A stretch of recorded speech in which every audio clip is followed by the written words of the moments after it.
चलिए बाबा, आज का रिवीजन चालू करते हैं। आज हम करेंगे revision for the chapter of demand and recovery. Sir एक क्विक लिंकिंग दीजिए। यस बाबा, लिंकिंग ले लीजिए। हमने सीखना चालू किया था असेसमेंट से, जो सेकंड पार्ट ऑफ जीएसटी था, असेसमेंट्स। यस सर, असेसमेंट्स हमने सीखना चालू किया था। सर स्क्रूटिनी ऑफ रिटर्न आया था, स्क्रूटिनी हो रहा था, ऑफिसर ने आपको डिस्क्रिपेंसी बताया, आपने डिस्क्रिपेंसी को एक्सेप्ट किया, पेमेंट किया, चैप्टर क्लोज। आपने डिस्क्रिपेंसी को एक्सेप्ट किया, नहीं किया, आपने एक्सप्लेनेशन फर्निश किया, ऑफिसर को एक्सप्लेनेशन अच्छा लगा, चैप्टर क्लोज।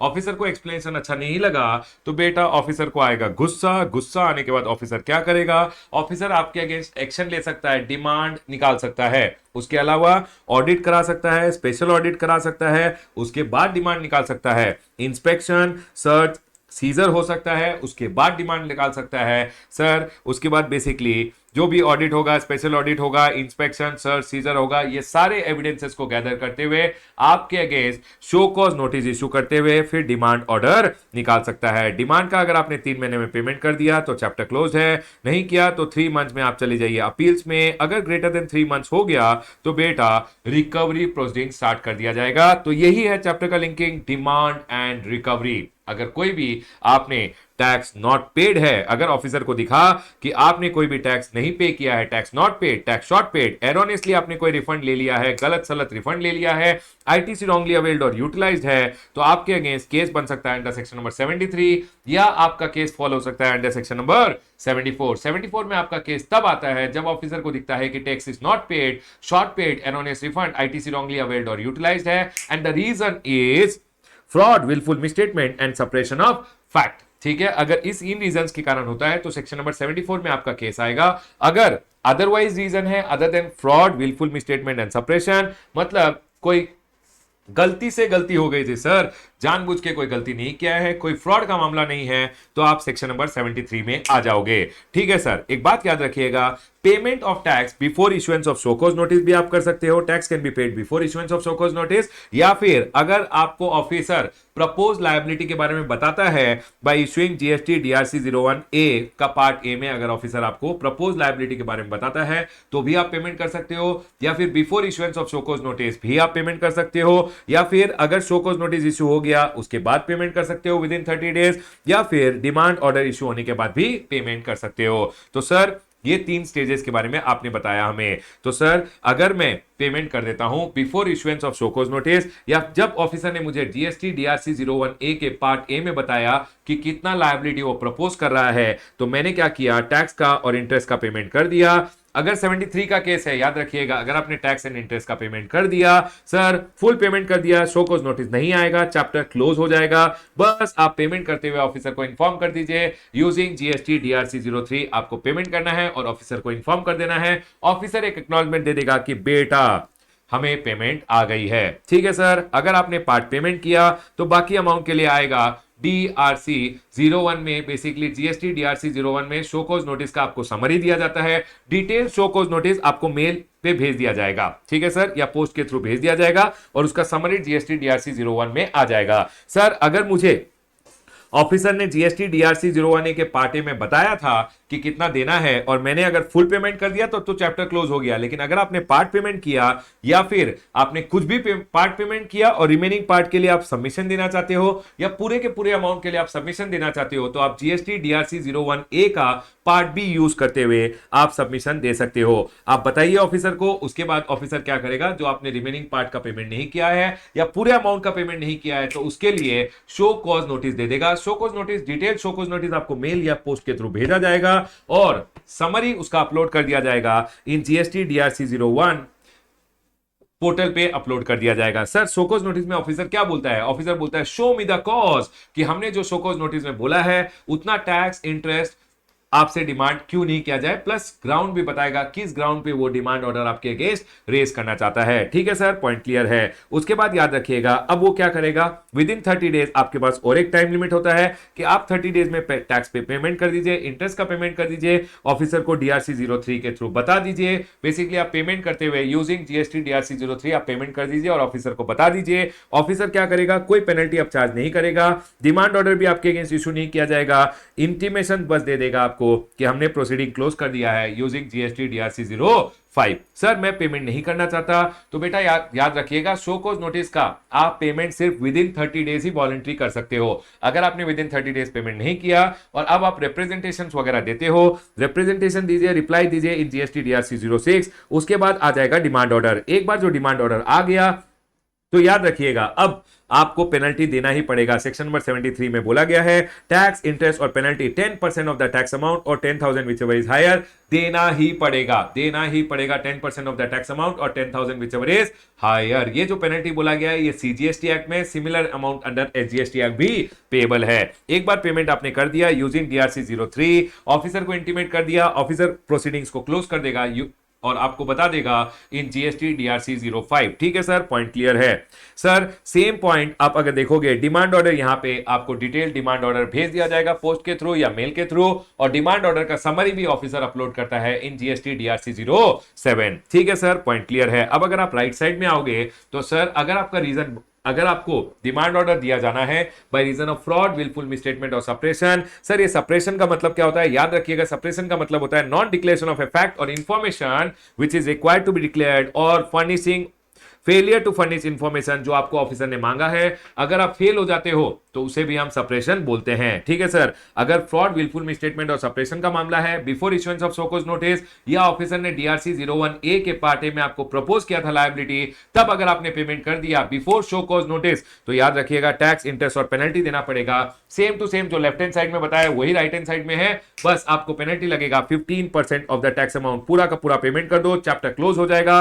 बस ऑफिसर को बता दीजिएगा और वो एक्नॉलेजमेंट दे देगा इन जीएसटी डीआरसी 04 कि सर चैप्टर क्लोज है। या फिर अगर आपने पार्ट पेमेंट किया या सबमिशन दिया है, अब आएगा show cause notice. Show cause notice आने के बाद विद इन 30 डेज आप पेमेंट कर सकते हो। विद इन 30 डेज एक काम कीजिए, टैक्स का पेमेंट कीजिए, इंटरेस्ट का पेमेंट कीजिए, पेनल्टी बस आपको 25% देना पड़ेगा। डिमांड ऑर्डर नहीं आएगा, ऑफिसर को बता देना, पेमेंट कर देना यूजिंग डीआरसी 03, ऑफिसर को बता देना और ऑफिसर कंक्लूड कर देगा प्रोसीडिंग्स, इशू कर देगा जीएसटी डीआरसी 05। ठीक है सर, उसके बाद क्या होगा, अगर मैंने समझ लीजिए रिप्रेजेंटेशन वगैरह दिया तो सर अब तो डिमांड ऑर्डर आएगा। डिमांड ऑर्डर आएगा, डिटेल डिमांड ऑर्डर आपको भेज दिया जाएगा, उसके बाद समरी अपलोड कर दिया जाएगा इन जीएसटी डीआरसी 07। सर जो फ्रॉड लोग होते हैं उन लोगों को एक और मौका दिया जाता है कि देख बेटा देख, अगर 30 डेज ऑफ डिमांड ऑर्डर में पेमेंट कर दिया तो टैक्स पे कर देना, इंटरेस्ट पे कर देना और पेनल्टी आपको पे करना पड़ेगा सिर्फ 50% ऑफ द टैक्स अमाउंट और प्रोसीडिंग्स क्लोज हो जाएगा। लेकिन अगर मोर देन 30 डेज हो गया तो अब आपको पे करना है tax, interest and penalty which is 100% of the tax amount और उसके बाद ही प्रोसीडिंग कंक्लूड होगा। सर डिमांड ऑर्डर आ गया और मैं अगर पेमेंट नहीं करना चाहता, याद रखना 3 मंथ्स में पेमेंट कर देना। 3 मंथ्स होता है टोटल टाइम लिमिट, अगर पेमेंट कर दिया तो वेरी गुड, नहीं तो आप विद इन 3 मंथ्स अपील के लिए जा सकते हो। अगर 3 मंथ में पेमेंट भी नहीं किया, अपील के लिए भी नहीं गया, तो after 3 months department recovery start कर देगा, डिपार्टमेंट उल्टा लटकाएगा और पैसा रिकवर कर लेगा। ठीक है सर, इसके अलावा छोटे मोटे एडिशनल पॉइंट्स भी है यहाँ पे। सर ये डिमांड ऑर्डर रेज करने का टाइम लिमिट क्या होता है, याद रखिएगा डिमांड ऑर्डर रेज करने का टाइम लिमिट होता है time limit to pass the demand order, जिसको हम एडजुडिकेशन ऑर्डर भी बोलते हैं। याद रखिएगा एडजुडिकेटिंग अथॉरिटी होता है, जो ऑफिसर बेसिकली आपके अगेंस्ट ऑर्डर पास कर रहा है उसे हम एडजुडिकेटिंग अथॉरिटी बोलते हैं। एडजुडिकेटिंग अथॉरिटी का डेफिनेशन आप अपील्स एंड डिवीजन के चैप्टर में पढ़ोगे। एडजुडिकेटिंग अथॉरिटी जो ऑर्डर पास करती है उसे हम एडजुडिकेशन ऑर्डर बोलते हैं। तो ये डिमांड ऑर्डर जो होता है इसे हम एडजुडिकेशन ऑर्डर भी बोलते हैं। तो एडजुडिकेशन ऑर्डर पास करने का time limit under section number 73 होता है within 3 years, under section number 74 होता है within 5 years. Show cause notice का टाइम लिमिट होता है 3 इयर्स। 3 इयर्स से बेसिकली डिमांड ऑर्डर का टाइम लिमिट 3 इयर्स होता है। 3 months prior to the demand order show cause notice pass होना चाहिए under section number 73 and hence the maximum time limit to go ahead and raise the show cause notice is 2 years 9 months from the due date of annual return for the relevant financial year. ठीक है sir, और sir अगर section number 74 है तो 5 years और show cause notice 6 महीना पहले issue होना चाहिए and hence 4 years 6 months। Sir अगर 5 इयर्स और 3 इयर्स का जो टाइम लिमिट दिया गया है उसमें अगर डिमांड ऑर्डर रेज नहीं किया गया तो याद रखिएगा all the proceedings shall be deemed to be concluded for that year. ठीक है सर, उसके अलावा एक छोटा सा पॉइंट है यहाँ पे, देखिए अगर 1 साल का tax not paid, short paid etcetera है तो उस ईयर का due date of annual return से 3 इयर्स और 5 इयर्स देखना है, 2 years 9 months और 4 years 6 months देखना है। लेकिन अगर एरोनियस रिफंड का मामला है, अगर एरोनियस रिफंड का मामला है तो जिस year related annual erroneous refund है उसको नहीं देखना, जिस दिन एरोनियस रिफंड दिया गया उस दिन से आपको 3 years एंड 5 years का time limit, 2 years 9 months and 4 years 6 months का टाइम लिमिट देखना पड़ेगा। ठीक है सर, पॉइंट क्लियर है। उसके बाद अगर आप देखोगे इधर राइट साइड एक छोटा सा पॉइंट बोला गया है, समझ लीजिए ऑफिसर आपके अगेंस्ट एडजुडिकेशन कर रहा है, डिमांड ऑर्डर पास करने वाला है, उसने देखा 17-18 के लिए तो मैंने एक शोकॉज नोटिस दिया है, सेम कारनामा आपने 18-19 में भी कर रखा है, तो 18-19 के लिए 19-20 के लिए अगर वो चाहता है एक शोकॉज नोटिस देना, तो फिर से अगर ग्राउंड सेम है जिसके लिए उसे शोकॉज नोटिस देना है, तो फिर से शोकॉज नोटिस नहीं देगा, एक स्टेटमेंट दे देगा, स्टेटमेंट में लिख देगा 18-19 19-20 या 18-19 19-20 के लिए हम इतना इनसे डिमांड करना चाहते हैं, और स्टेटमेंट दे दिया तो मान लिया जाएगा कि आपको शोकॉज नोटिस दे दिया गया है। अब ऑफिसर क्या करेगा, स्टेटमेंट प्लस शोकॉज नोटिस के लिए एक डिमांड ऑर्डर पास कर देगा। यही बोला है, स्टेटमेंट जीएसटी डीआरसी 02 में देगा। For additional period which is not covered in the show cause notice, service of statement will be deemed as service of show cause notice, however the grounds has to be the same. जो show cause notice issue किया गया था उसी ground पे आप statement issue कर सकते हो। ठीक है सर, ये पॉइंट क्लियर है। एग्जाम क्वेश्चन में ध्यान रखिएगा, यहां जनरली पूछते हैं time limit for issuance of show cause notice and demand order under 73 and 74। 73 में डिमांड ऑर्डर का टाइम लिमिट 3 इयर्स है, एंड सर शोकॉज नोटिस का time limit 3 months prior to the demand order है, hence the maximum time limit is 2 years 9 months, और section number 74 में 5 years है and 4 years 6 months है। ठीक है सर, पॉइंट क्लियर है। याद रखिएगा, from the due date of annual return for the relevant financial year आपको 3 years और 2 years 9 months देखना है, and 5 years and 4 years 6 months देखना है। लेकिन एरोनियस रिफंड का केस में 3 years 2 years 9 months और 5 years 4 years 6 months आपको देखना है from the date of erroneous refund. उसके बाद पेनल्टी का बात होता है, पेनल्टी याद रखिएगा 73 का केस में तो डिमांड ऑर्डर इशू होने के बाद ही आपका पेनल्टी लगता है under section number 73 which is 10% और 10,000 विच इज हायर। लेकिन सर 74 में पहले 15%, फिर 25%, फिर 50 एंड फिर 100% पेनल्टी होता है। ठीक है सर, एक एक्सप्लेनेशन यहां दिया हुआ है कि सर अगर आपने 73 एंड 74 का प्रोसीडिंग्स आपके अगेंस्ट हुआ, आपने टैक्स वगैरह पेमेंट कर दिया, तो सर सारा प्रोसीडिंग कंक्लूडेड मान लिया जाएगा, एक्सेप्ट 132 का प्रोसीडिंग, मतलब जेल तो तू जाएगा बेटा। उसके बाद notice issued to the main person, अगर मेन पर्सन के अगेंस्ट नोटिस इशू किया गया था और मेन पर्सन ने क्या किया, 73 एंड 74 का प्रोसीडिंग्स उसके अगेंस्ट हुआ, उसने अपना टैक्स इंटरेस्ट पेनल्टी वगैरह का पेमेंट कर दिया, तो सर मेन पर्सन के साथ जो साथ वाले बंधु थे जिनके अगेंस्ट भी नोटिस इशू किया गया था, मेन पर्सन के अगेंस्ट अगर प्रोसीडिंग कंक्लूड हो गए तो मेरे साथ वाले जो साथी थे उनके अगेंस्ट भी सारे प्रोसीडिंग कंक्लूड कर दिए जाएंगे। लेकिन अंडर सेक्शन नंबर 122 एंड 125 वाले प्रोसीडिंग से कंक्लूडेड माने जाएंगे। अदर प्रोसीडिंग समझ लीजिए 132 का प्रोसीडिंग है, 129 का प्रोसीडिंग्स है, वो सारे कंक्लूडेड नहीं माने जाएंगे। यही बोला है, notice issued to main person liable to pay tax and some other person and such proceedings against the main person concluded under 73 and 74 मेरे अगेंस्ट अगर प्रोसीडिंग कंक्लूड हो गई हैं तो proceedings against all other person liable to pay penalty under 122 and 125 भी deem to be concluded माने जाएंगे। 122 and 125 की proceedings against the other person will be deem to be concluded, not section number other section 129 132 ये सब की proceeding concluded नहीं मानी जाएंगी।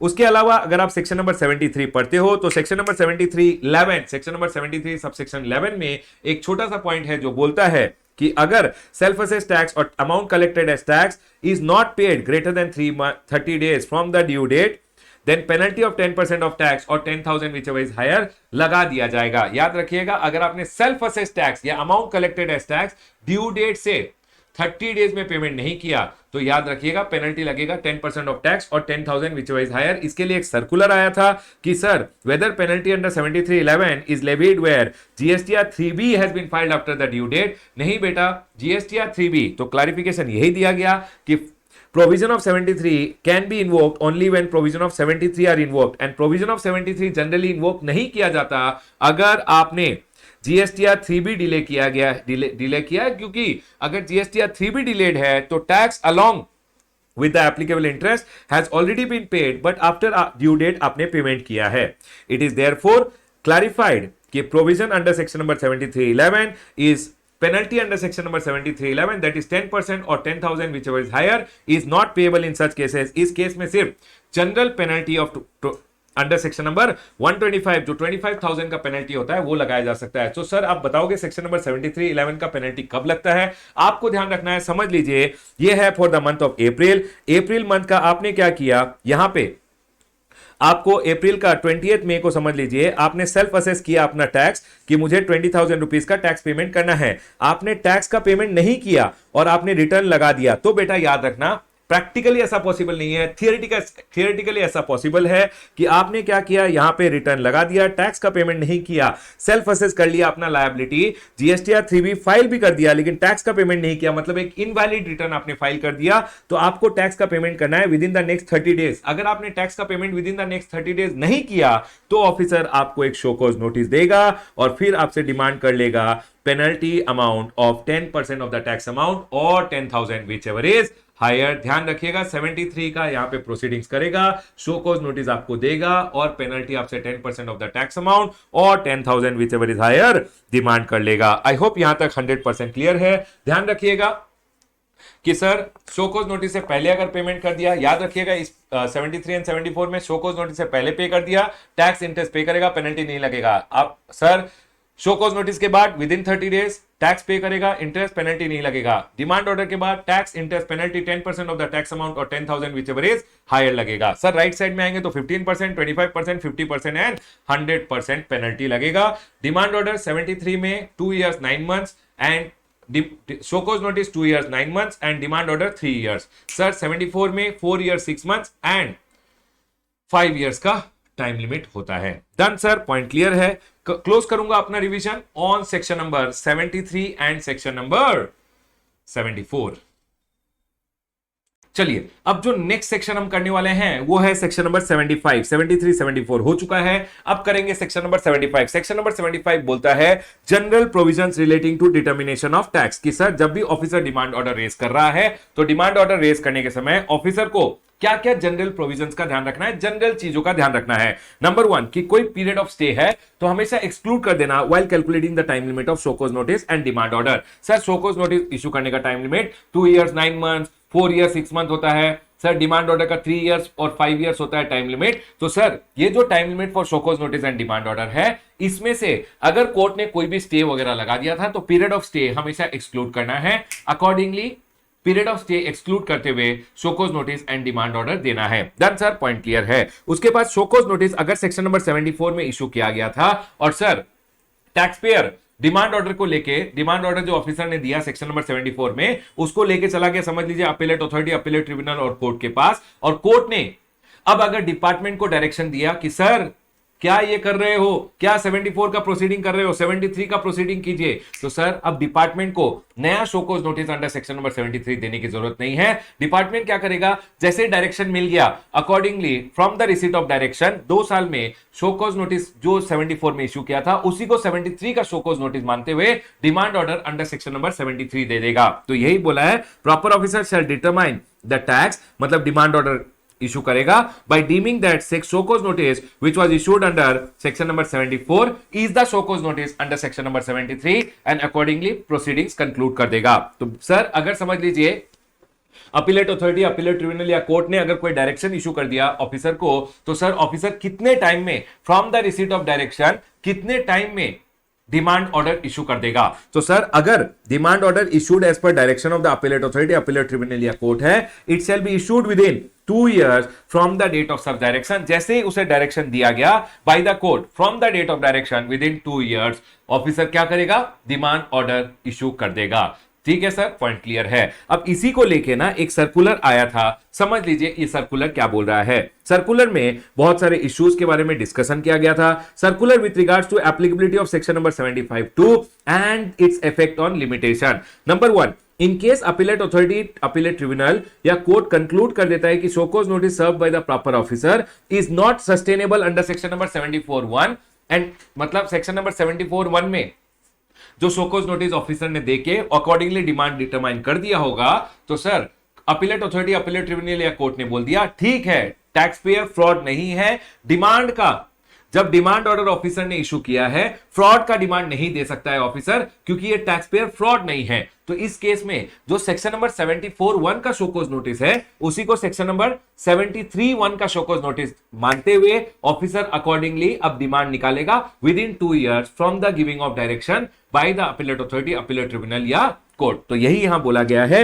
इन case appellate authority, appellate tribunal या कोर्ट कंक्लूड कर देता है कि show cause notice serve by the proper officer is not sustainable under section number 74(1) और डायरेक्ट करता है प्रॉपर ऑफिसर को to redetermine the tax, deeming that the show cause notice was under section number 73। अय officer, क्या नालायक की तरह section number 74 में डिमांड ऑर्डर निकाला है, 73(1) का शो कॉज नोटिस मान इसी शो कॉज नोटिस को और 73 में प्रोसीडिंग करते हुए डिमांड ऑर्डर निकाल दे।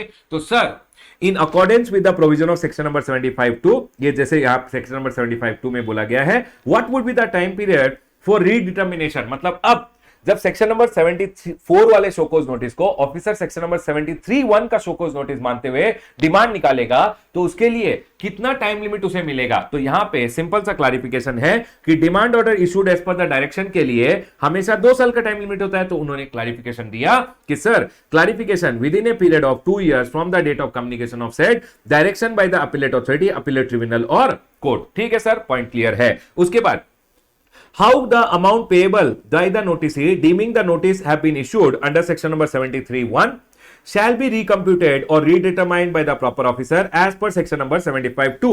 मतलब सर अब समझ लीजिए यहां पे सेक्शन नंबर 74 में एक ऑफिसर ने शोकॉज नोटिस निकाला। पता है ऑफिसर्स क्या कर रहे थे, मैं आपको बताता हूं।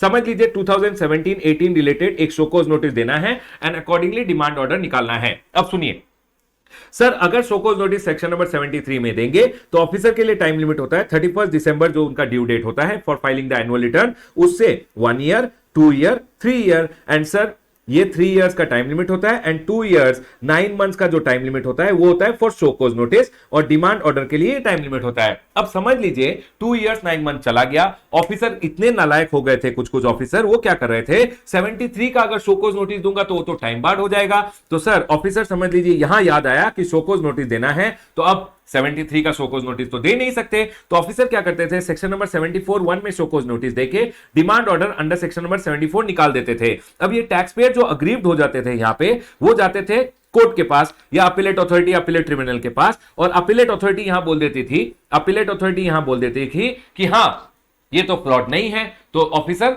तूने जो शोकॉज नोटिस दिया था उसी शोकॉज नोटिस को 73 का शोकॉज नोटिस मानते हुए अब अपीलेट अथॉरिटी क्या करती थी, एक डायरेक्शन इश्यू कर देती थी and from the date of issue of direction officers क्या करते थे 73 का डिमांड ऑर्डर निकाल देते थे। तो बेसिकली जिस डिमांड ऑर्डर निकालने का ऑलरेडी टाइम लिमिट जा चुका था उसी को ऑफिसर ने क्या किया, बेवकूफ बना दिया यहां पे टैक्स पेयर को।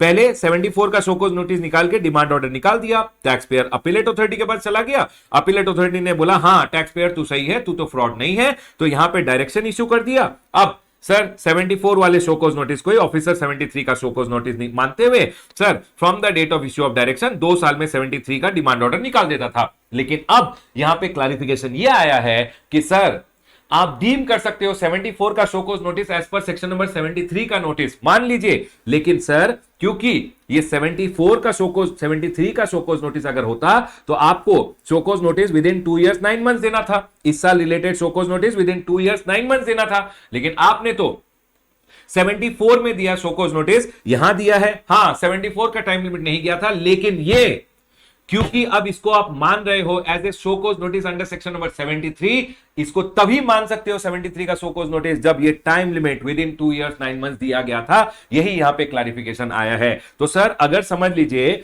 यहां ऑफिसर ने 2017-18 रिलेटेड 31 दिसंबर 2018 से 1 year, 2 year, 3 year है, 2 years 9 months में यहां पे अगर शोकॉज नोटिस इशू करना था और फिर यहां पे डिमांड ऑर्डर निकालना था, समझ लीजिए ऑफिसर ने यहां सेक्शन नंबर 74 में शोकॉज नोटिस दिया होता और अब यहां पे अपीलेट अथॉरिटी के पास टैक्स पेयर चला गया और उन्होंने अगर एक डायरेक्शन इशू कर दिया कि अरे ऑफिसर ये 74 वाले शोकॉज नोटिस को 73 का शोकॉज नोटिस मान, तो अब इसको 74 के शोकॉज नोटिस को 73 का शोकॉज नोटिस माना जा सकता है, क्योंकि सर ये show cause notice within 2 years 9 months दिया गया था। तो इस शोकॉज नोटिस को अब ऑफिसर 73 का शोकॉज नोटिस मानते हुए जिस दिन डायरेक्शन दिए गए उससे 2 साल में डिमांड ऑर्डर निकाल सकता है, ऐसा क्लैरिफिकेशन आया है। देखिए ये बोल रहा है how the amount payable by the notice he dimming the notice issued under 73, जब 74 का शोकॉज नोटिस को 73 का शोकॉज नोटिस डीम कर लेते हैं तो sir how the amount payable by the notice shall be recomputed और redetermined as per the as per section number 72 75(2). तो sir the demand would have to be determined keeping in mind section number 73(2) read with section number 73(10), that is 2 years 9 months में यहां पे show cause notice अगर दिया था, 74 का show cause notice अगर 2 years 9 months में दे दिया गया था, तभी उसको 73 का शो कोज नोटिस डीम किया जा सकता है। यही बोला है यहां पे, where the proper officer has to redetermine the tax interest penalty, the same shall be redetermined for so much of tax not paid, short paid, ITC wrongly availed, utilized, erroneous refund, in respect of which show cause notice was issued. Just a minute. In respect of which show cause notice was issued within the time limit as per 73(2) read with section number 73(10), that is 2 years 9 months। तो अगर show cause notice within time issue किया गया था, तभी 74 के show cause notice को 73 का show cause notice मानते हुए जब directions appellate authority appellate tribunal दिया, उसका 2 साल में डिमांड ऑर्डर रेज किया जा सकता है by the proper officer under section number 73। In case show cause notice was issued beyond the period of 2 years 9 months, मतलब 74 का शो कोज नोटिस ये 2 years 9 months के बाद दिया गया था, तब अब अगर इसको शोकोज नोटिस को 73 का शोकोज नोटिस मानना है, क्योंकि 73 के लिए तो टाइम लिमिट 2 years 9 months था, ये शोकोज नोटिस टाइम बार्ड मान लिया जाएगा, अकॉर्डिंगली डिमांड ऑर्डर अब इशू किया ही नहीं जा सकता। तो sir in case show cause notice was under 74(1) was issued beyond 2 years 9 months and appellate authority appellate tribunal concludes that notice is not sustainable under section number 74, the entire proceedings have to be dropped being hit by the limitation under section number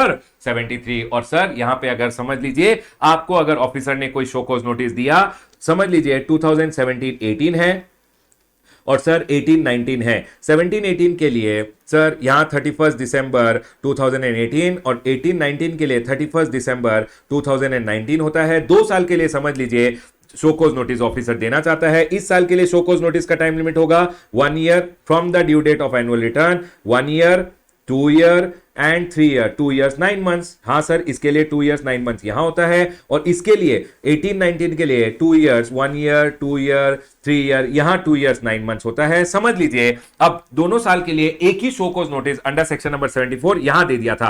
under section number 74 officer ने दोनों के लिए एक ही show cause notice under 74 दिया था।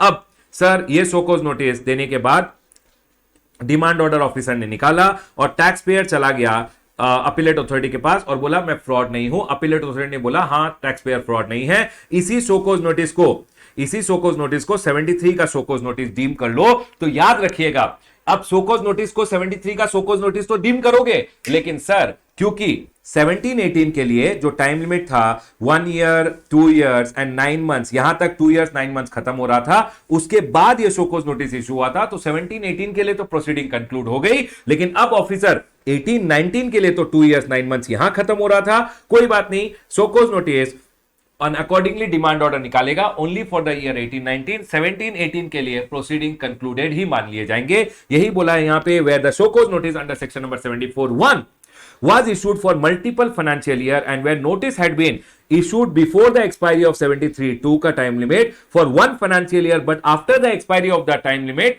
for other financial year, then the amount payable under section number 73 shall be redetermined only for that one financial year and not multiple financial years। Done sir, point clear है बेटा। एक बात याद रखना, officer ने एक शोकोज नोटिस इशू किया under section number 74 और उसके बाद डिमांड ऑर्डर रेज कर दिया। आप चले गए कोर्ट के पास, अपीलेट अथॉरिटी अपीलेट ट्रिब्यूनल या कोर्ट के पास चले गए और उन्होंने हेल्ड कर लिया कि सर ये जो सेक्शन नंबर 74 का शोकोज नोटिस था ये सस्टेनेबल नहीं है। तो उसी शोकोज नोटिस को 73 का शोकोज नोटिस मानते हुए from the date of issue of direction 2 साल में ऑफिसर डिमांड ऑर्डर निकाल देगा। लेकिन सर जब भी ऑफिसर 73 का शोकोज नोटिस डीम करेगा, याद रखिएगा 73 का शोकोज नोटिस डीम करने के लिए time limit within 2 years 9 months from the due date of annual return, वो show cause notice under section number 74 अगर इश्यू हुआ था तो ही उसको 73 का शोकोज नोटिस डीम किया जा सकता है, अदरवाइज प्रोसीडिंग कंक्लूडेड मान लिए जाएंगे और ऑफिसर अब कोई डिमांड ऑर्डर दे नहीं सकेगा।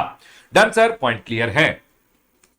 हाँ, अब इधर क्या बोल रहे हैं, अब ये बोल रहे हैं अपॉर्चुनिटी ऑफ बीइंग हर्ट। अगर आप मांगोगे तो अपॉर्चुनिटी ऑफ बीइंग हर्ट मिलेगा, या फिर अगर आपके अगेंस्ट कोई एडवर्स डिसीजन कॉन्टेम्पलेट किया जा रहा है तो याद रखिएगा आपको अपॉर्चुनिटी ऑफ बीइंग हर्ट दिया जाएगा। उसके बाद सर मुझे चाहिए एडजॉर्नमेंट, तारीख पे तारीख। बेटा बात याद रखना, मैक्सिमम 3 टाइम्स दिया जाता है if sufficient cause is shown. अगर कोई सफिशिएंट कॉज आप दिखा देते हो तो मैक्सिमम एडजॉर्नमेंट 3 टाइम होता है।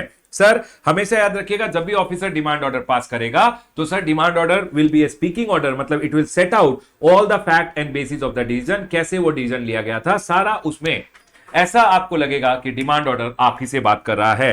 Tax interest and penalty in the demand order can not exceed the show cause notice. जितना शोकॉज नोटिस में बोला है उतना ही डिमांड किया जा सकता है, उससे ज्यादा डिमांड नहीं किया जा सकता, उससे कम डिमांड कर सकते हो। जितना tax interest penalty show cause notice में बोला गया था उतना ही basically demand order show cause notice को कंफर्म करता है, याद रखिएगा। और जो आपने शोकॉज नोटिस में ग्राउंड बोले थे वही ग्राउंड्स पे डिमांड ऑर्डर रेज किया जा सकता है। Demand order should always be in conformity with the ground in the show cause notice. Sir अगर अपीलेट अथॉरिटी, अपीलेट ट्रिब्यूनल या कोर्ट ने, समझ लीजिए डिमांड ऑर्डर आ गया और आप चले गए अपील में, अपीलेट अथॉरिटी ने अगर टैक्स अमाउंट कम कर दिया तो इंटरेस्ट एंड पेनल्टी भी अकॉर्डिंगली कम हो जाएगा। अगर appellate authority, appellate tribunal, court ने टैक्स अमाउंट बढ़ा दिया तो इंटरेस्ट एंड पेनल्टी भी अकॉर्डिंगली बढ़ जाएगा। याद रखिएगा, अगर उन्होंने टैक्स को मॉडिफाई कर दिया तो interest and penalty shell stand modified accordingly.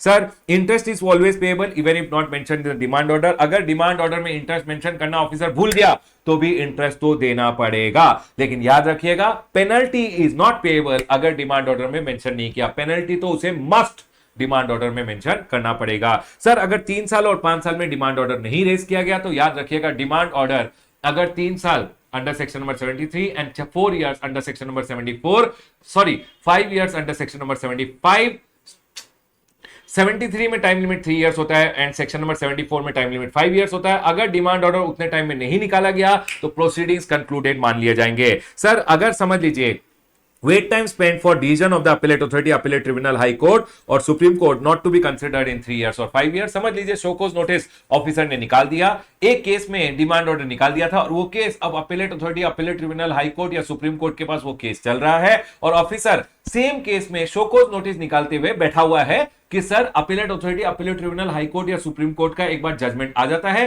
तो इस केस में भी डिमांड ऑर्डर निकाल दूंगा। तो जितना टाइम ऑफिसर वेट करता है कि दूसरे केस में appellate authority, appellate tribunal, high court या सुप्रीम कोर्ट के ऑर्डर का वेट करता है, उतना वेट टाइम 3 इयर्स और 5 इयर्स इन अनदर केस जहां डिमांड ऑर्डर निकालने के लिए ऑफिसर इस डिसीजन का वेट कर रहा था, दूसरे डिसीजन का वेट कर रहा था, तो सर यहां 3 इयर्स और 5 इयर्स में से वो वेट टाइम को एक्सक्लूड कर दिया जाएगा। एक बात का ध्यान रखिएगा, अगर कोई सेल्फ असेस टैक्स लायबिलिटी है in accordance with section number 39 direct recovery कर लिया जाएगा इन case of self assess tax liability in accordance with section number 39। और sir direct recovery self assess tax liability के लिए किया जाएगा। और सर ये सेल्फ असेस टैक्स लायबिलिटी क्या होता है, इन्होंने एक एक्सप्लेनेशन दिया और बोला सेल्फ असेस टैक्स लायबिलिटी होगा it shall include the tax payable in respect of details of outward supply furnished under section number 37 that is GSTR 1 और IFA but not included in the return under section number 39। मतलब ये बोल रहे हैं कि sir अगर समझ लीजिए आपने GSTR 1 में दिखाया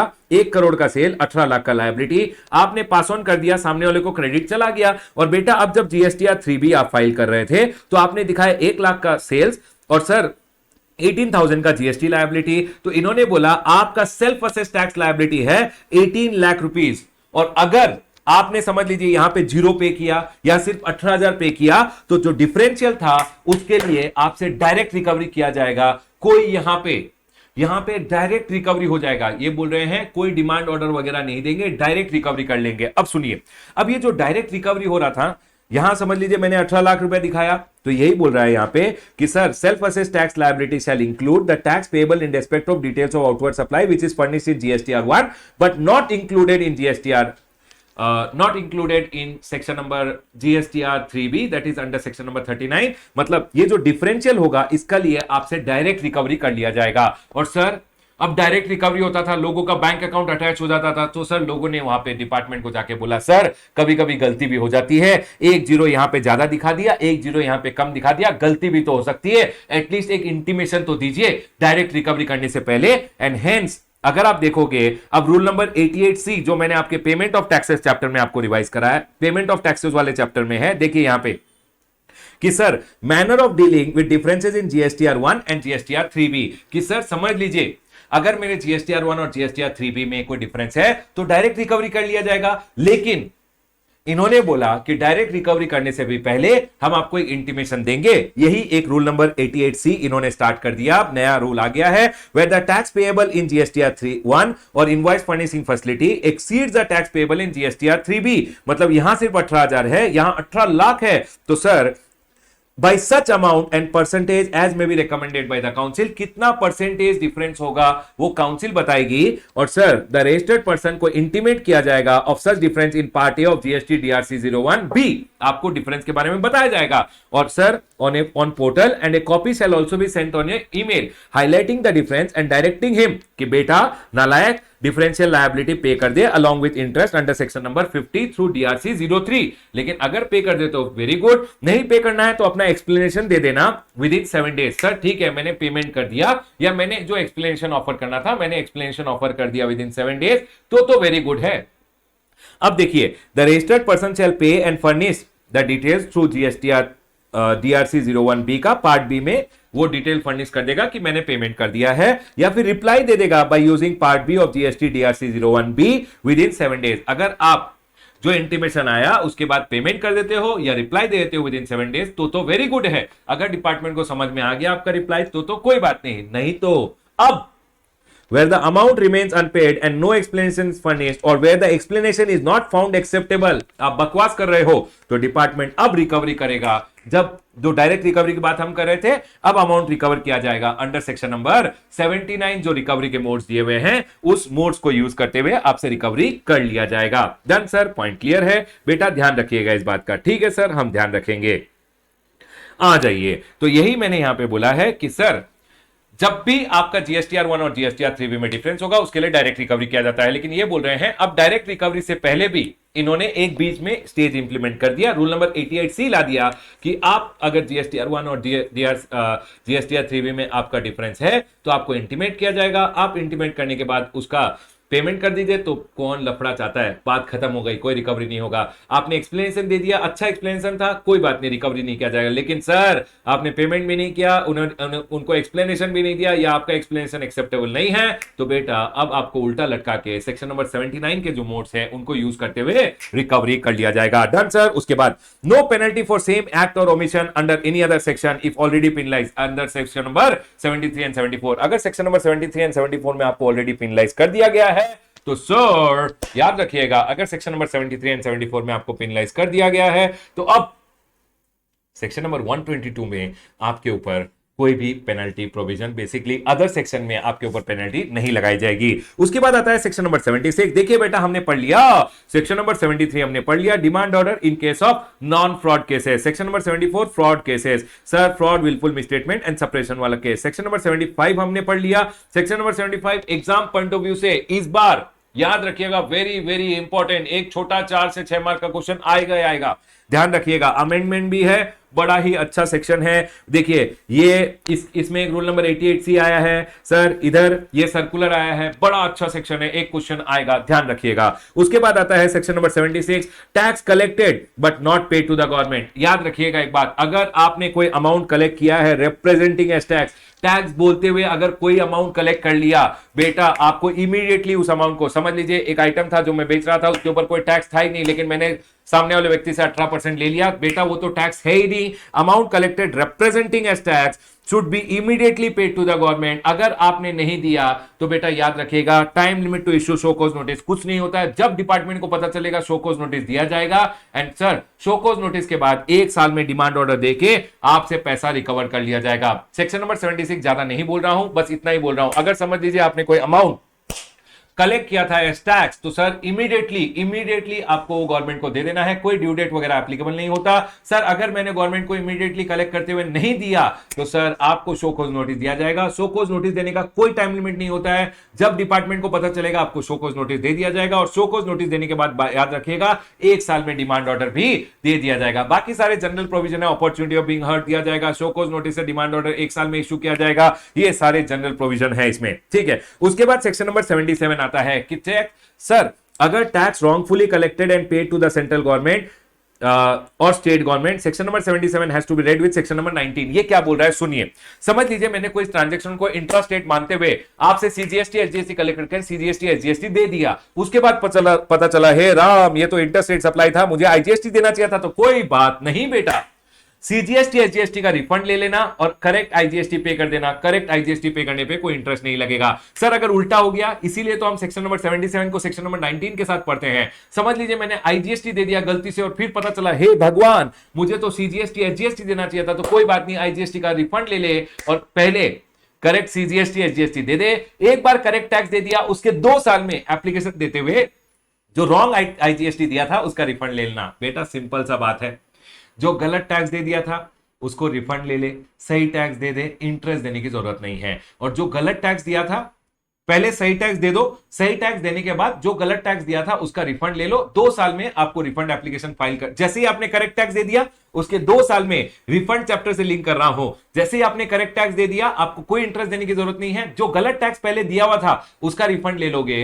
2 साल में आपको एप्लीकेशन देना है from the date of payment of correct tax. जिस दिन आपने करेक्ट टैक्स दे दिया, करेक्ट जीएसटी दे दिया, उससे 2 साल में जा बेटा जा, भाग बेटा भाग, एप्लीकेशन लगा जीएसटी आरएफडी 01, डॉक्यूमेंट्री एविडेंस लगा और अपना रिफंड ले ले। डन सर, पॉइंट क्लियर है। तो section number 77 red with section number 19 क्या बोलता है, आपने अगर कोई भी गलत सीजीएसटी एसजीएसटी या आईजीएसटी दे दिया था उसको आप एडजस्ट नहीं कर सकते हो सही टैक्स के साथ, गलत टैक्स का रिफंड लेना है, लेकिन पहले करेक्ट टैक्स दे दीजिए। करेक्ट टैक्स देने के समय कोई इंटरेस्ट देने की जरूरत नहीं है। और फिर जैसे ही आपने करेक्ट टैक्स दे दिया उसके 2 साल में आपने जो गलत टैक्स दिया था उसका रिफंड ले सकते हो। डन सर, पॉइंट क्लियर है। अब आता है सेक्शन नंबर 78। सेक्शन नंबर 78 बोलता है कि बेटा डिमांड ऑर्डर आ गया, 3 महीने में अगर पेमेंट नहीं किया, 3 महीने क्रॉस होते ही उल्टा लटका के देखिए, या तो 3 महीना में पेमेंट कर दो या 3 महीना में अपील में चल जाओ। अगर 3 महीना में अपील में भी नहीं गए तो बेटा आपको उल्टा लटका के पैसा ले लिया जाएगा। Initiation of recovery proceeding, amount payable in the demand order shall be paid with in 3 month. अगर आपने पे नहीं किया तो रिकवरी प्रोसीडिंग इनिशिएट कर दिए जाएंगे। यही बोल रहे हैं यहां पे कि सर अगर जो amount payable in the demand order है पेमेंट नहीं किया विद इन 3 मंथ तो 3 महीने के बाद आपसे रिकवरी कर लिया जाएगा। लेकिन सर अगर ऑफिसर चाहे तो क्या रिकवरी लेस देन 3 मंथ में भी कर सकता है? यस, वो आपको डिमांड ऑर्डर देने के समय बोल देगा मुझे लगता है तू नालायक है, तू फरार हो जाएगा, तो मैं तुझे 3 महीने का टाइम लिमिट ही नहीं दूंगा, 2 महीने में रिकवरी करूंगा। देख, प्रॉपर ऑफिसर अगर उसे एक्सपीडिएंट लगे तो ही may require the taxable person to make the payment less than 3 month, period will be specified by the proper officer. Section number 79 बोलता है रिकवरी का मोड्स, कैसे कैसे आपसे रिकवरी किया जा सकता है, मोड्स ऑफ रिकवरी। याद रखिएगा M square R square TDS, M R square लिखा है मतलब M square R square TDS. M मतलब सर मजिस्ट्रेट के थ्रू, एम मतलब magistrate, recovery through application to magistrate. आपका ऑफिसर मजिस्ट्रेट को बोलेगा सर मेरे पैसे नहीं दे रहा है, तो सर आपको मजिस्ट्रेट क्या करेगा, कोर्ट की फाइन की तरह आपसे अमाउंट कलेक्ट करेगा। अगर कोर्ट का फाइन नहीं दोगे तो जेल भेज दिया जाएगा। उसके बाद और एक M square R square TDS. M मतलब मजिस्ट्रेट के थ्रू रिकवरी, एम मतलब मूवेबल एंड इमूवेबल प्रॉपर्टी, आपके मूवेबल इमूवेबल प्रॉपर्टी को बेच के पैसा रिकवर कर लिया जाएगा। आर मतलब सर रिफंड और any other amount payable to such person. समझ लीजिए डिपार्टमेंट से आपको कोई रिफंड बनता है, प्रॉपर ऑफिसर जो रिफंड देना है उसे डिडक्ट कर लेगा, या फिर कोई और स्पेसिफाइड ऑफिसर, समझ लीजिए इनकम टैक्स से आपको कोई रिफंड बनता है उससे डिडक्ट कर लिया जाएगा और आपका पैसा डिपार्टमेंट रिकवर कर लेगा। बेसिकली जो भी डिपार्टमेंट का पैसा है डिपार्टमेंट रिकवर कैसे करेगा, नंबर 1 मजिस्ट्रेट के थ्रू रिकवरी होता है, number 2 movable and immovable property को बेच के। आर मतलब जो भी आपसे रिफंड आपको डिपार्टमेंट से आना है उससे पैसा रिकवर कर लेगा। उसके बाद आर का मतलब हो गया रियलाइजेशन ऑफ बॉन्ड, आपने जो बॉन्ड विद बैंक गारंटी वगैरह कहीं दे रखा होगा, बॉन्ड को रियलाइज करते हुए पैसा रिकवर कर लिया जाएगा। उसके बाद टी थर्ड पार्टी के थ्रू, अगर आपको कोई पैसा आना है या आने वाला है या ड्यू है या ड्यू होने वाला है तो थर्ड पार्टी को बोलेगा इस पर्सन को पैसा मत देना, मुझे दीजिए, और डिपार्टमेंट वैसे रिकवरी कर लेगा। Recovery from third party from whom amount is due और मे बिकम ड्यू। ठीक है sir. D for district collector, बाबा डिस्ट्रिक्ट कलेक्टर को एक सर्टिफिकेट बना के देगा और आप district collector as land revenue का अरियर आपसे पैसा कलेक्ट करेगा, उल्टा लटका के डिस्ट्रिक्ट कलेक्टर आपसे पैसा निकाल देगा। And S for selling of goods, आपके जो गुड्स है उनको डिटेन कर लेगा, डिटेन करके सेल कर देगा आइदर हिमसेल्फ और थ्रू स्पेसिफाइड ऑफिसर, और पैसा रिकवर कर लिया जाएगा। बेटा एक बात याद रखना, जब भी रिकवरी होगा आपके ऊपर अगर एसजीएसटी ऑफिसर है तो वो आपसे आके रिकवर कर लेंगे। एसजीएसटी ऑफिसर्स पहले रिकवर कर लेंगे ड्यूज को और बाद में जो सीजीएसटी का ड्यूज बनता है वो सीजीएसटी को पास कर दिया जाएगा। Letter credit to the central government. मतलब एक ही आदमी से दो दो लोग आके सीजीएसटी डिपार्टमेंट के ऑफिसर्स भी आ गए, एसजीएसटी डिपार्टमेंट के ऑफिसर्स भी आ गए और रिकवरी कर लिया, ऐसा नहीं होता है। अगर मेरा जुरिसडिक्शनल ऑफिसर सीजीएसटी ऑफिसर है तो सर वो आके मुझसे रिकवरी करेगा और जो स्टेट गवर्नमेंट का बनता है वो स्टेट गवर्नमेंट को पास ऑन कर दिया जाएगा। लेकिन सर अगर मेरा ऑफिसर एसजीएसटी का ऑफिसर है तो वो आके मुझसे एसजीएसटी और सीजीएसटी अमाउंट दोनों रिकवर करके ले जाएगा और जो सेंट्रल गवर्नमेंट का बनता है वो सेंट्रल गवर्नमेंट को लेटर ऑन पास कर दिया जाएगा। सर अगर समझ लीजिए पूरा का पूरा पैसा रिकवर नहीं हुआ, पार्शियल रिकवरी हुआ तो सर कोई बात नहीं, प्रो राटा अपने बाप में स्टेट गवर्नमेंट और सेंट्रल गवर्नमेंट बांट लेंगे। यही बोला है, अगर पार्शियल रिकवरी हुआ है pro rata distribution between central government and state government. Sir क्या मेरे डिस्टिंक्ट पर्सन से भी रिकवरी किया जा सकता है? यस बाबा यस। याद रखिएगा जब भी रिकवरी होता है, रिकवरी आपसे भी किया जा सकता है और अगर आपसे नहीं हो रहा है पैसा रिकवर तो आपके डिस्टिंक्ट पर्सन से भी रिकवरी किया जा सकता है। उसके बाद सेक्शन नंबर 8 है, सर मुझे कुछ टाइम दे दीजिए, मोहलत दे दीजिए, कुछ और वर्क दे दीजिए, कुछ इंस्टॉलमेंट दे दीजिए। यस बाबा yes. Payment of taxes and other amount in instalment. Taxable person अगर एक एप्लीकेशन लगाता है इन जीएसटी डीआरसी 20 तो सर कमिश्नर में एक्सटेंड द टाइम लिमिट, कुछ और दिन की मोहलत आपको दे सकता है या फिर आपको इंस्टॉलमेंट फैसिलिटी दे सकता है। याद रखिएगा maximum facility of instalment 24 months का होता है। सर अगर आपने कोई सेल्फ असेस टैक्स था जो आपका बेसिकली जीएसटीआर 1 और जीएसटीआर 3 का डिफरेंस था, उसके लिए कोई इंस्टॉलमेंट फैसिलिटी नहीं मिलता है। याद रखिएगा उसके लिए तो उल्टा लटका के डायरेक्ट रिकवरी किया जाएगा। तो बेटा कोई इंस्टॉलमेंट फैसिलिटी वगैरह मत मांगना। इंस्टॉलमेंट फैसिलिटी जब भी आपको दिया जाएगा that is always subject to interest under section number 50, मतलब 18% इंटरेस्ट लगेगा। अगर आपने कोई भी डिफॉल्ट कर दिया, इंस्टॉलमेंट भी नहीं दिया टाइम पे, तो बेटा withdrawal of instalment facility, total amount आपसे रिकवरेबल हो जाएगा इमीडिएटली। और इंस्टॉलमेंट फैसिलिटी गरीब भिखारी भाग यहां से, तुझे नहीं देंगे अगर तेरा अमाउंट लेस देन 25,000 है। अगर आप गए बोले सर इंस्टॉलमेंट दे दो लेस देन 25,000 का अमाउंट के लिए, 24,000 रुपए का अमाउंट है, 24 इंस्टॉलमेंट, वो बोलेगा भाग यहां से भाग, कुछ नहीं मिलेगा instalment not allowed if amount is less than 25,000। उसके बाद सर मेरे ऊपर समझ लीजिए कोई रिकवरी का प्रोसीडिंग स्टार्ट होने वाला है, मैंने क्या किया, अपनी प्रॉपर्टी को सल्टा दिया, बेच दिया, तो ये बोल रहे हैं transfer of property will be void in certain cases. अगर taxable person amount becomes due from him, अगर मुझसे कोई अमाउंट ड्यू हो गई है और मैंने प्रॉपर्टी के साथ कोई चार्ज कर दिया या पार्ट्स विद द प्रॉपर्टी, मतलब मैंने अपनी प्रॉपर्टी को समझ लीजिए बेच दिया, मॉर्गेज वगैरह कर दिया with an intention to defraud the government revenue, तो ये बोल रहे हैं such transfer shall be void. लेकिन ये वॉइड नहीं माना जाएगा अगर बोनाफाइड इंटेंशन है, अगर आपके इंटेंशन अच्छे हैं, प्लस आपने फॉर एडिक्वेट कंसिडरेशन पूरा कंसिडरेशन के साथ किया है, इन गुड फेथ किया है, और सर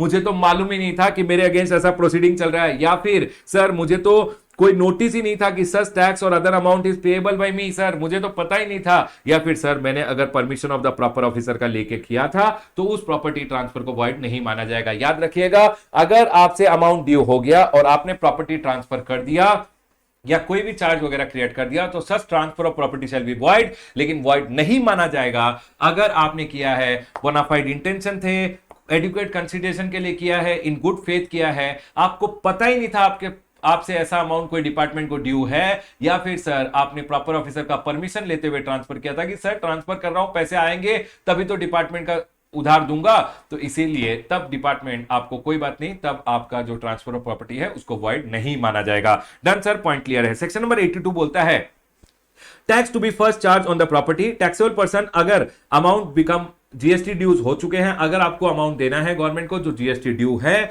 तो सर याद रखिएगा, समझ लीजिए आप कंपनी क्लोज कर रहे हो, तो हमेशा याद रखिएगा जीएसटी डिपार्टमेंट पहले खड़ा होकर अपना पैसा रिकवर करेगा, लेकिन that is always subject to insolvency and bankruptcy code. अगर आपकी कंपनी के ऊपर आईबीसी लग रहा है तो उस केस में सेक्शन नंबर 82 एप्लीकेबल नहीं होगा, उस केस में जो आईबीसी में बोला गया है वो लगेगा। लेकिन सर अगर मेरी कंपनी के ऊपर insolvency and bankruptcy code applicable नहीं है, तो उस केस में याद रखिएगा जीएसटी डिपार्टमेंट पहले खड़ा होकर बोलेगा मुझे अपना जीएसटी ड्यूज चाहिए, आपकी प्रॉपर्टी से पहले जीएसटी ड्यूज रिकवर किए जाएंगे।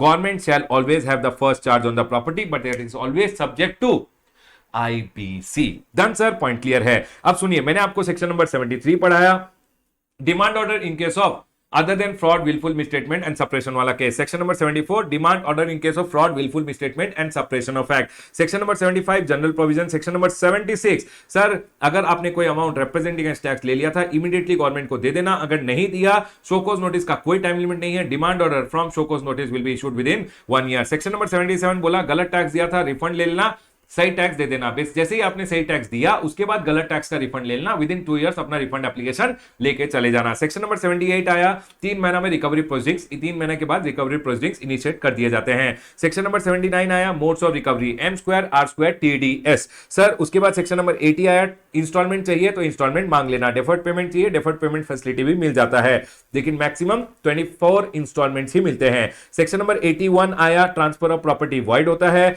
अगर आपने टू डिफ्रॉड द रेवेन्यू कोई ट्रांसफर ऑफ प्रॉपर्टी किया है, जब आपसे अमाउंट ड्यू हो गया था और आपने ट्रांसफर ऑफ प्रॉपर्टी कर दिया तो उसको वॉइड माना जाएगा। Section number 82, subject to IPC government shall always have the first charge on the property. Section number 83 provisional attachment की बात करता है। सेक्शन नंबर 83 बोलता है कि सर अगर प्रोसीडिंग इनिशिएट हो गए थे अंडर चैप्टर नंबर 12, 14, 15 मतलब असेसमेंट का प्रोसीडिंग या डिमांड एंड रिकवरी का प्रोसीडिंग या इंस्पेक्शन सर्च सीजर अरेस्ट हो रहा था, बेसिकली ये सारे प्रोसीडिंग्स आपके अगेंस्ट इनिशिएट हो गए थे। अगर कमिश्नर को लग रहा है कि sir to protect the revenue interest attachment करना जरूरी है, तो वो क्या करेगा, आपकी प्रॉपर्टी को अटैच कर लेगा। वो अपना बेसिस ऑफ ओपिनियन पहले रिकॉर्ड करेगा, on what basis, what is the basis of his opinion, जिसके कारण वो आपके प्रॉपर्टी को अटैच कर रहा है। और सर एक ऑर्डर पास करेगा in GST DRC 22 and details of the property mention कर देगा कि इस प्रॉपर्टी को मैं अटैच कर रहा हूं। और अब क्या करेगा, ये जो डीआरसी 22 इशू किया है इसका कॉपी भेज देगा to the concern revenue authority, transport authority, bank को बोलेगा रमेश का अकाउंट से कोई भी पैसा विड्रॉ करने मत देना, डिपॉजिट होने दो, विड्रॉ करने मत देना। तो सर उसे ही हम अटैचमेंट बोलते हैं। Basically transport authority, revenue authority, bank वगैरह को ये ऑर्डर का कॉपी भेज देगा, प्लस आपको भी एक ऑर्डर का कॉपी भेज देगा जिसका प्रॉपर्टी अटैच किया गया है। ठीक है सर, अब जैसे ही मुझे कॉपी आया, भाग बेटा भाग, जाके अगर तू चाहे तो एक ऑब्जेक्शन फाइल कर सकता है in DRC 22 if the property is not liable. Sir मेरी प्रॉपर्टी को अटैच क्यों कर लिया, मेरा बैंक अकाउंट आपने अटैच कर लिया, मैं कैसे धंधा करूं। तो कोई बात नहीं, तू एक काम कर, अगर तुझे लगता है कि तेरी प्रॉपर्टी अटैच नहीं होनी चाहिए तो एक ऑब्जेक्शन फाइल कर दे। अगर ऑफिसर क्या करेगा, अगर आपने एक ऑब्जेक्शन फाइल किया तो कमिश्नर आपको एक अपॉर्चुनिटी ऑफ बीइंग हर्ड देते हुए, अगर अब कमिश्नर जब आपको सुना उसके बाद सेटिस्फाइड है कि प्रॉपर्टी को रिलीज करना चाहिए तो डीआरसी 23 इशू करते हुए प्रॉपर्टी को रिलीज कर देगा। लेकिन अगर कमिश्नर सेटिस्फाइड नहीं है तो अटैचमेंट कंटिन्यू रहेगा। याद रखिएगा मैक्सिमम टाइम लिमिट जिसके लिए अटैचमेंट किया जा सकता है वो होता है 1 year. After 1 year the attachment shall cease to be effective. और सर 1 ईयर में ऑफिसर क्या करेगा, कंप्लीट करेगा अपना इन्वेस्टिगेशन और एडजुडिकेशन कर लेगा। अगर उसने नहीं किया कोई बात नहीं बेटा, अटैचमेंट लेकिन मैक्सिमम 1 ईयर के लिए होता है। सर एक बात बताइए ना, आम वगैरह अगर समझ लीजिए कोई पेरिशेबल गुड्स वगैरह था उनको अटैच कर लिया, तो पेरिशेबल एंड हजार्डस नेचर्स के गुड्स अगर होते हैं उनको अगर अटैच कर लिया, समझ लीजिए आपकी आप जो गुड्स में डील करते हो उनको प्रॉपर ऑफिसर ने अटैच करके रख लिया, तो बेटा याद रखना आम थे सर, आम को कितना दिन अटैच करके रखेगा, आम तो गुटलियां बन जाएंगी सर। तो इस केस में क्या होता है, इट विल बी रिलीज अगर person page the lower amount of market price of such property और अमाउंट दैट इज और that may become due from such person which ever is lower. अगर आप दे देते हो तो प्रॉपर्टी को इमीडिएटली रिलीज कर दिया जाएगा by an order in DRC 23 on proof of payment कि हमने सर मार्केट प्राइस या जो मुझसे टैक्स इंटरेस्ट पेनल्टी जो भी अमाउंट ड्यू होने वाला है वो मैंने पेमेंट कर दिया, विच एवर इज लोअर मैंने पेमेंट कर दिया है। लेकिन अगर आप फेल हो जाते हो पेमेंट करने में तो सर ऑफिसर क्या करेगा, जो भी अमाउंट आपसे ड्यू है, जो अमाउंट या फिर आपसे ड्यू होने वाला है उतना अमाउंट आपकी ये जो आइटम था, जो भी गुड्स वगैरह था उनको बेच देगा, प्रॉपर्टी में be disposed of and amount will be recovered, amount recovered may be adjusted towards tax interest penalty late fee और any other amount. Done sir, point clear है। उसके बाद सेक्शन नंबर 84 आता है continuation and validation, continuation and validation of recovery proceeding, continuation and validation of recovery proceeding. याद रखिएगा अगर आपके ऊपर डिमांड ऑर्डर सर्व हो गया था और टैक्सेबल पर्सन अगर अपील में चला गया, समझ लीजिए आपके ऊपर डिमांड ऑर्डर सर्व हो गया और सर अब ऑफिसर ने 3 महीना में रिकवरी प्रोसीडिंग स्टार्ट कर ही दिया था, लेकिन जैसे ही उसने 3 महीना में रिकवरी प्रोसीडिंग स्टार्ट किया आप चले गए भाग के अपीलेट अथॉरिटी के पास, अपीलेट अथॉरिटी को बोला सर प्लीज मेरा अपील एक्सेप्ट कर लीजिए। अपीलेट अथॉरिटी ने आपका अपील एक्सेप्ट कर लिया तो रिकवरी प्रोसीडिंग को स्टे कर दिया जाएगा। अपीलेट अथॉरिटी के पास होता है कि अगर वो चाहे तो 1 महीने का कंडोनेशन ऑफ डिले करते हुए आपके अपील को एक्सेप्ट कर सकते हैं। अगर अपीलेट अथॉरिटी ने आपका अपील एक्सेप्ट कर लिया तो जो रिकवरी प्रोसीडिंग स्टार्ट हुआ है उसको रोक दिया जाएगा और बाद में कंटिन्यू किया जाएगा। कब, देखिए तो सर आपका डिमांड ऑर्डर सर्व हुआ था, टैक्सेबल पर्सन अपील में चला गया, एप्लीकेशन इज फाइल्ड, तो ऑफिसर क्या करेगा, जो भी रिकवरी प्रोसीडिंग होता है उसको स्टॉप कर देगा। अब सर अपील का ऑर्डर का वेट करेगा, अगर अपील डिस्पोज ऑफ हो गया और उसके कारण क्या हुआ, डिमांड ऑर्डर कैंसिल हो गया तो आपसे कोई रिकवरी नहीं किया जाएगा। अगर डिमांड को कंफर्म कर दिया गया तो जहां पे रिकवरी स्टॉप किया गया था वहीं से रिकवरी वापस स्टार्ट कर दिया जाएगा। लेकिन सर अगर अपीलेट अथॉरिटी ने क्या किया, यहां पे अमाउंट को एनहांस कर दिया। तो सर अब कमिश्नर क्या करेगा, एक नोटिस ऑफ डिमांड देगा फॉर द एनहांस्ड अमाउंट। समझ लीजिए 10 लाख की जगह अपीलेट अथॉरिटी ने बोल दिया अपील में कि 12 लाख रिकवर करो रमेश से, तो सर 10 लाख के लिए तो ऑलरेडी आपको डिमांड ऑर्डर दिया हुआ था, जो डिफरेंशियल 2 लाख रुपया है उसके लिए यह क्या करेगा, एक नोटिस ऑफ डिमांड देगा आपको फॉर द एनहांस्ड अमाउंट। अब जो पुराना 10 लाख था उसके लिए भी रिकवरी होगा और नया जो 2 लाख रुपए का नोटिस ऑफ डिमांड दिया है उसके लिए भी रिकवरी होगा। Recovery proceeding shall now continue with respect to old and new notice of demand, मतलब 10 लाख प्लस 2 लाख 12 लाख रुपए के लिए आपसे रिकवरी किया जाएगा। लेकिन सर समझ लीजिए अगर रिडक्शन हो गया तो याद रखिएगा fresh demand notice is not required, मतलब 10 लाख की जगह समझ लीजिए अपील में बोल दिया गया 8 लाख ही रिकवर करो, तो कमिश्नर क्या करेगा, बस आपको एक इंटीमेशन देगा। पहले यहां क्या होता है, रूल नंबर 161 बोलता था कि द इंटीमेशन और नोटिस ऑफ रिडक्शन और enhancement of A demand shell be issued in GST DRC 25। तो याद रखिएगा पहले इधर ऑर्डर बोला जाता था, अब इसको काट के इंटीमेशन बोल दिया गया है, इंटीमेशन और नोटिस। तो सर अगर समझ लीजिए यहां पे 10 लाख की जगह बोल दिया गया 8 लाख ही आपसे रिकवर करना है, अपीलेट अथॉरिटी ने बोल दिया सिर्फ 8 लाख ही रिकवर करो, तो कमिश्नर आपको एक इंटीमेशन देगा ऑफ द रिडक्शन कि सर 10 लाख की जगह अब 8 लाख की आपसे रिकवर किया जाएगा, इतना रिडक्शन हो चुका है एंड रिकवरी प्रोसीडिंग अब कंटिन्यू किया जाएंगे with respect to that 8 lakh rupees. Done sir, point clear है। बस बाबा बस छोटा सा चैप्टर था, इस चैप्टर में जो फर्स्ट चार्ट है ये चैप्टर ए ग्रेडेड है, एक क्वेश्चन तो 4 से 6 मार्क इस चैप्टर से आएगा ही आएगा, ठीक है सर। अब ये जो चार्ट है ये ए ग्रेडेड है एग्जाम में, इस बार सेक्शन नंबर 75 ए प्लस ग्रेडेड है, सेक्शन नंबर 75 ए प्लस ग्रेडेड है, मुझे लगता है 4 मार्क का एक क्वेश्चन इसी से आएगा। उसके बाद सर ये तो अब आप बी ग्रेडेड बोल लो, सेक्शन नंबर 76 एंड 77 को बी ग्रेडेड बोल लो, और सर ये जो लास्ट चार्ट है ना ये तो sir C graded. Done sir, point clear है। फिर भी इस चार्ट से भी अगर मोड्स ऑफ रिकवरी है उसका ध्यान रखिएगा sir, instalment, transfer of property void, ये छोटे मोटे पॉइंट है जिनसे एक छोटा सा क्वेश्चन कहीं पूछ ले। क्लोज करूंगा अपना complete revision with respect to the chapter of demand and recovery. Done.